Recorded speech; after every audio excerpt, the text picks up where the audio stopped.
Well, cleanup is now underway in Solon after the storm swept through, leaving cars damaged, roads flooded, even a lightning strike on a home. Wild. Yeah, Candice Hare's live in Solon with more. And as I said, a wild scene there yesterday. Hi, Candice.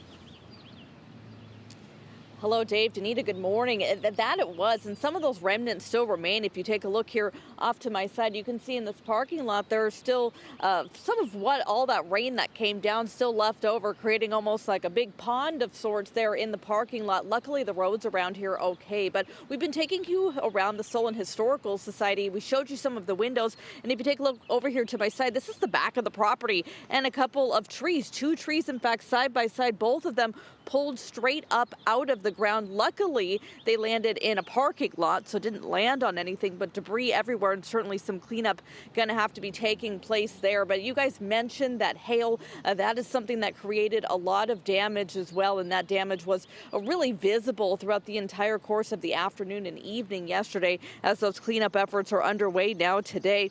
And certainly we saw those hoods that were dented, those sunroofs that were shattered all across parts of Solon. Lightning even struck a home. Luckily, nobody was injured, according to the fire department, but people were even driving through high waters that were taking place yesterday. And for one person, Luke Weber, he says that the storm left damage behind for him. The car got through okay as far as that. It got me home safely. But there's a lot of damage. I've already talked to the insurance company. We're going to try and get it checked out tomorrow, see if we can get it back to looking new again. You have to think those insurance companies, those auto body shops, going to be getting a lot of calls today. And for more on what you should do if this is something impacting you, we head over to our David Greenberg. David? Yeah, Candice, thank you. Well, just like that man said right there, you've gone through this mess now. You've got damage. How do I fix this, right? That is where your insurance company comes into play. Look at the divots. Oh, my God. Crack.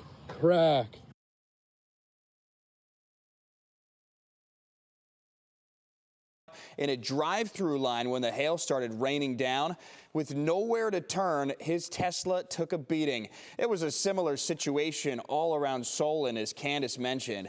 As the cleanup begins, it's important to make sure to look over your insurance policy. One thing to keep an eye out for is specifically how your insurance company words what they're willing to cover.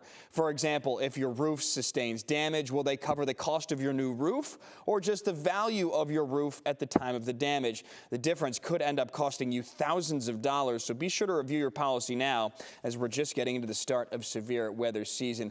And again, with insurance policies, industry leaders, they tell us it's important to know you get what you pay for. The cheaper the deductible, you might have less coverage. It's really all about how much of a risk you're willing to take. Yeah, it certainly is. All right, great information. David, thank you.